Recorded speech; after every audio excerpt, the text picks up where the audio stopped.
Hello, everybody. Hello. My name's Natalie. This is Natalie Levin Astrology. I am becoming more and more aware of the fact that the tone of voice that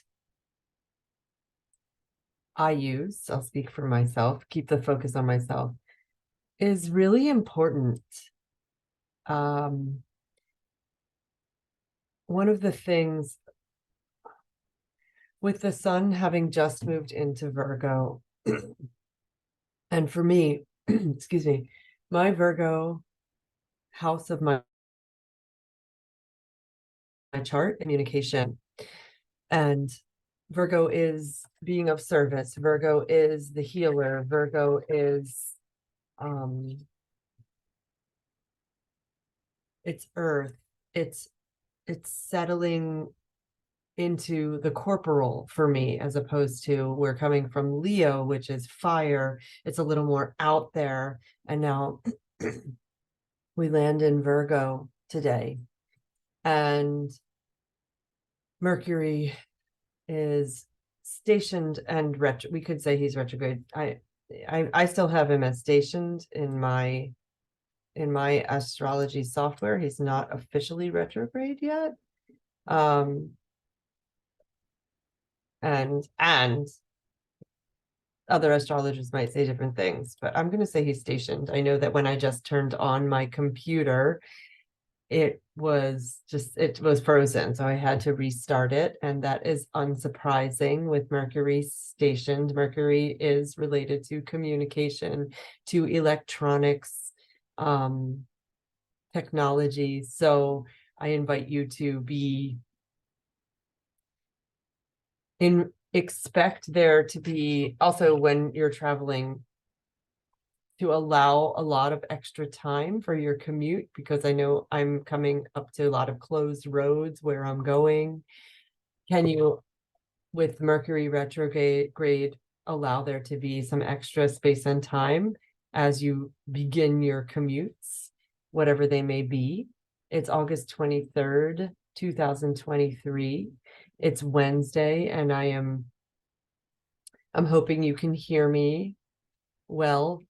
And I will speak up and also say, if you are feeling like, oh my gosh, this is it, everything feels crazier and crazier right now. If you happen to be watching the news or know of some news that's bubbling up, this is all to be expected.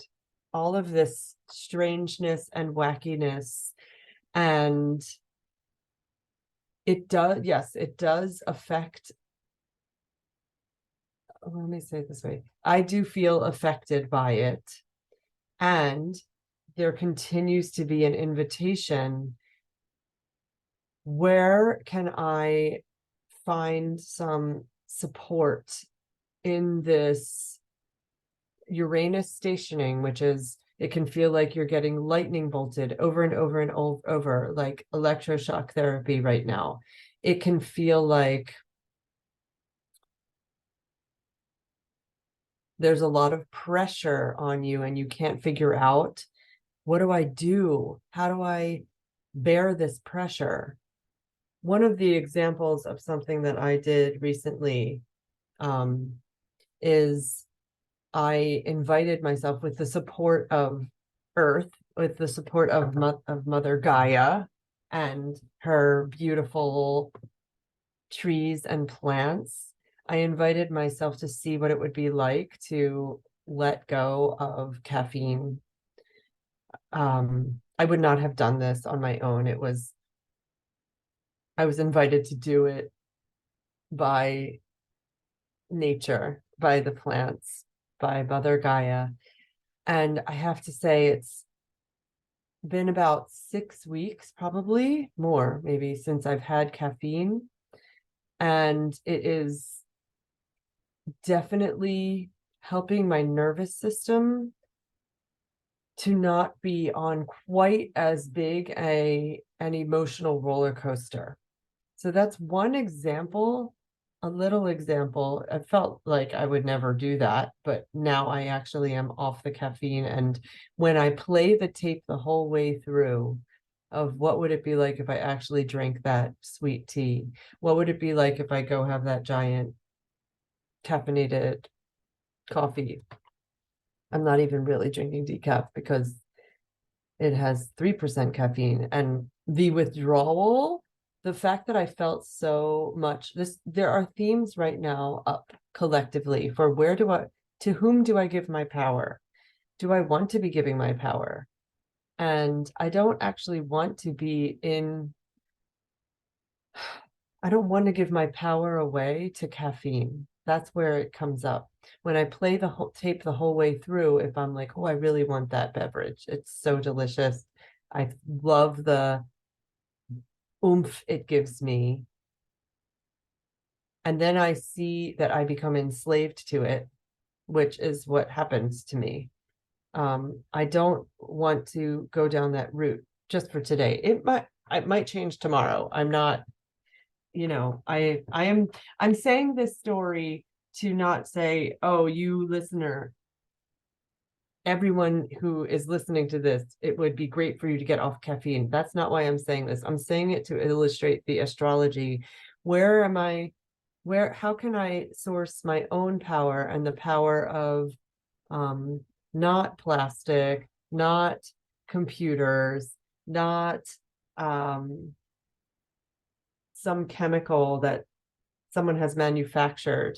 Where can I source from my beautiful, gorgeous body that is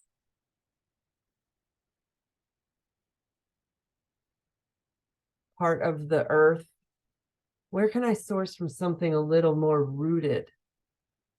That is coming up for me looking at the astrology right now, because it feels so much so frenetic, so much of a quagmire of not knowing how to proceed. And the invitation becomes, can I land down on this particular planet and feel her underneath me? Can I sit in quiet and soften my skin? The moon in Scorpio right now is starting to oppose. So today there is this opposition between our emotional worlds and the planet of lightning bolts. So if you feel like you're electrified over and over and over today, or this anxiety bubbling up for you, that makes sense to me. You're probably not alone. I mean, I'm with you. I join you in feeling the anxiety. I'm holding crystals. I'm holding them tightly. Here's one. Because it's of the earth. It's the earth. I wonder how this feels. How does this land with you? I do have appointments available next week to work with me. NatalieLevinAstrology.com is my website. Thank you so much for subscribing to my YouTube channel. I'm so grateful you're all here with me, and I will be in contact. Okay, take good care.